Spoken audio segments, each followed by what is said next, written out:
Sim. Doutor, uma das coisas que me parece, aliás, de alguma forma já o abordou, mas que me parece mais, entre aspas, problemática é a questão de um conjunto de princípios se poder adaptar a um planeta inteiro que tem vários tipos de culturas, sociedades, mentalidades. E pegando aqui, por exemplo, o nosso exemplo, nós somos latinos, somos mais... diz-se, somos mais tolerantes, somos mais, enfim, abertos, somos mais abertos, não é? Não existem indicações da Igreja Adventista no sentido... Isto são sempre conselhos, ou são um bocadinho mais do conselhos? São sugestões, são conselhos, são orientações facultativas. Como eu disse há bocadinho, no que diz respeito à opção entre alimentos limpos e não limpos, aí sim é um princípio religioso. A não utilização de bebidas alcoólicas e de outras bebidas e outras substâncias nocivas também não é uma opção tão livre, digamos, é uma opção religiosa. Quer dizer, no momento em que a pessoa decide aderir à Igreja Adventista do Sétimo Dia e passando pelo batismo, essa pessoa declara estar de acordo com esses princípios.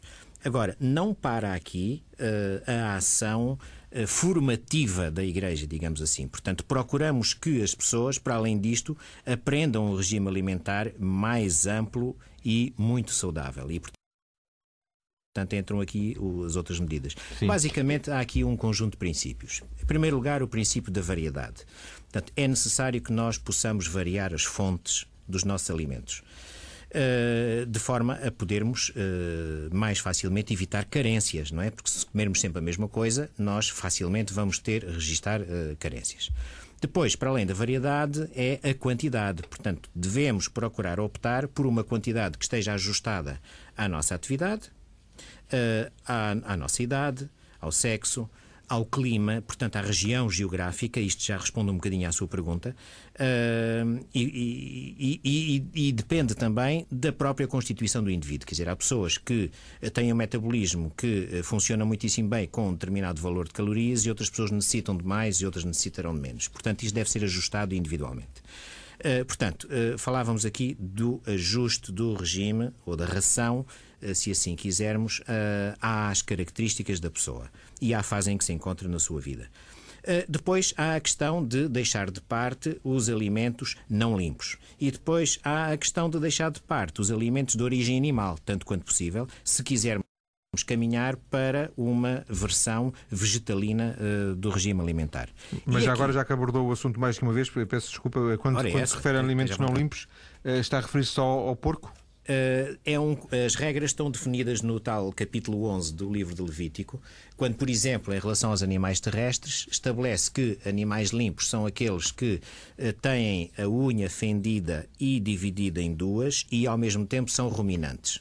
Okay? Portanto, tem que ter as duas características em simultâneo.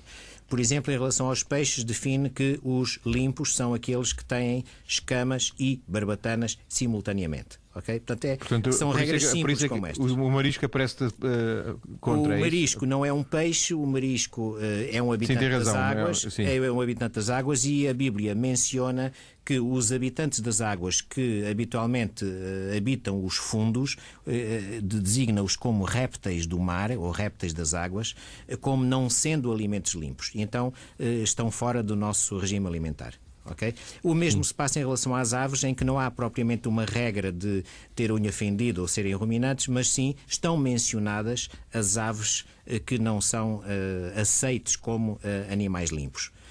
Portanto, isto está tudo muito claro no capítulo 11 de Levítico, e é, portanto, aí que nos baseamos, uma vez que acreditamos na Bíblia, desde o Gênesis até ao Apocalipse, nos dois testamentos. Esta lista, as primeiras indicações que surgem de meados do século XIX, portanto, de alguma forma simplificando, esta lista, é uma lista que hoje se mantém atual e que nunca foi atualizada, ou estas indicações, estas sugestões já foram alguma vez atualizadas pela própria Igreja? Portanto, refere-se às sugestões que tem a ver com a alimentação, não é? Exatamente. Portanto, essas têm sido atualizadas no sentido de que têm sido aprofundadas. Por exemplo... Mas não tanto ao nível de passar a incluir mais coisas ou menos coisas? Não nesse sentido. Não se contrariou nada que estava nos princípios básicos originais deste regime alimentar. Até aqui toda a investigação tem vindo a comprovar que eles estavam corretos e só tem sido aprofundado. Portanto, tem sido alargado, tem-se encontrado novas razões para se poder continuar a apostar nas mesmas opções. A questão da variação das fontes alimentares tem uma importância muito grande para os vegetalinos, porque vai evitar que aconteça uma coisa que preocupa muito, por exemplo, a nossa sociedade, que é o problema das proteínas. Habitualmente a população tem muito receio de não ter proteínas na sua alimentação e, portanto, há um recurso reforçado às proteínas de origem animal, supondo-se que essas serão as proteínas mais saudáveis. Ora, nós encontramos no reino vegetal inúmeras fontes proteicas, quer nos cereais, quer nas oleaginosas, portanto amêndoas, nozes, etc., quer nas leguminosas, portanto os feijões, o grão, as lentilhas, os termossos, enfim. Todas as leguminosas são ricas em proteínas. E compensam de alguma forma a ausência, neste caso, da carne, é isso? Se numa refeição, nós juntarmos uma leguminosa, um cereal e uma oleaginosa, nós estamos a fornecer 3 fontes diferentes de proteínas, com aminoácidos diferentes, que se vão enriquecer umas às outras e que tornam aquela refeição por si só mais rica em aminoácidos, que são as partículas que compõem as proteínas, de tal forma mais rico que a carne, não é? Mais rico que a carne, e com a vantagem de não ter tanta gordura, não ter, portanto, o colesterol, nem alergénios, como acontece com vários alimentos de origem animal. Doutor, vamos ficar por aqui nesta primeira parte. Recomeçamos daqui a 4 ou 5 minutos para voltarmos a esta questão dos princípios básicos que estão subjacentes à alimentação de inspiração adventista. Até já. Muito bem, até já. De volta para continuar a conversar com o médico Emanuel Esteves, diretor do Departamento de Saúde e Temperança da União Portuguesa dos Adventistas do Sétimo Dia, a propósito da chamada dieta adventista, ou melhor dizendo, do estilo de vida adventista. No final da primeira parte, o nosso convidado elencava alguns dos princípios básicos deste estilo de vida adventista e desta dita dieta adventista. Falámos do princípio da variedade, na quantidade ajustada. Depois entramos e variámos ali um bocadinho, mas estávamos a falar dos alimentos não limpos. Quer desenvolver ainda um pouco mais algum princípio que mereça a pena, Sr. Doutor? Muito bem, muito obrigado pela oportunidade e pelo prazer de voltarmos ao convívio com os nossos ouvintes. Há como resultado destas opções, há aqui ainda um substrato de um outro princípio que é fundamental e que é o reforço das verduras e da fruta. O que é que nós vamos buscar com o reforço no consumo de verduras e de fruta?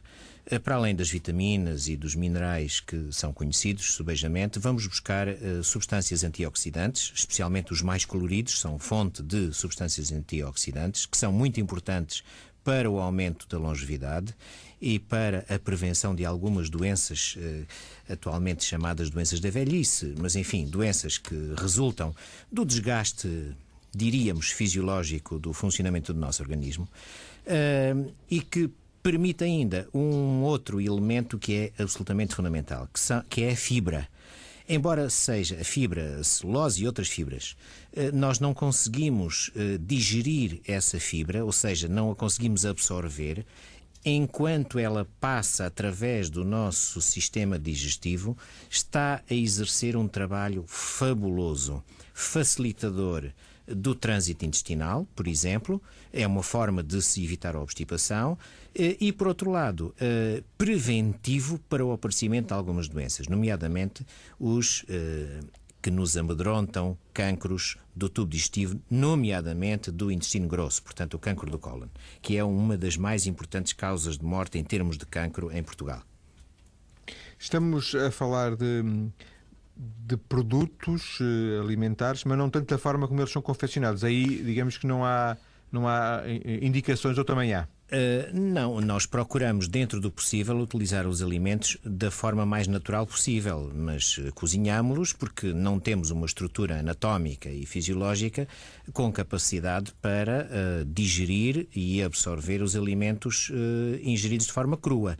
Há alguns alimentos nós conseguimos fazê-lo, é o caso da fruta e algumas verduras, mas há muitos alimentos para cuja utilização, para cujo aproveitamento nós tínhamos de recorrer aos processos de culinária e, portanto, eles são importantes, não descuramos essa faceta. Agora, aí não há princípios estabelecidos. Sim. Propriamente.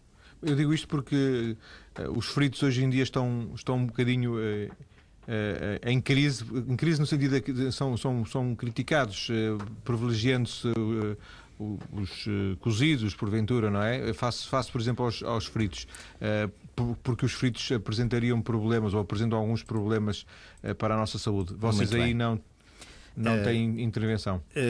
Não, faz parte do nosso pacote de sugestões evitar os fritos, evitar dentro do possível os fritos, assim como é evitar os refinados. Ou seja, quando nós refinamos muito os alimentos, nós estamos a extrair propriedades fundamentais desses alimentos. Portanto, isso faz parte das sugestões que fazemos e que são comuns àquilo que ouvimos no dia-a-dia, promovido pela ciência. Agora, por que razão é que nós procuramos evitar os fritos? Tem a ver com a transformação de algumas componentes dos alimentos pelas altas temperaturas da frigideira. Por outro lado, os óleos que são utilizados na fritura, muitas vezes, são óleos que não resistem à temperatura muito alta da frigideira e, portanto, deterioram-se. À partida, nós pensamos que estamos a utilizar um óleo saudável e é-o, de facto, a frio, mas depois de sobreaquecido, ele transforma-se e vai ser prejudicial. Portanto, tem mais a ver com a questão das gorduras, por um lado, que se tornam mais nocivas quando nós utilizamos os fritos. Por outro lado, os alimentos que são fritos absorvem muita dessa gordura e nós acabamos por ingeri-la, digamos que à boleia, não é?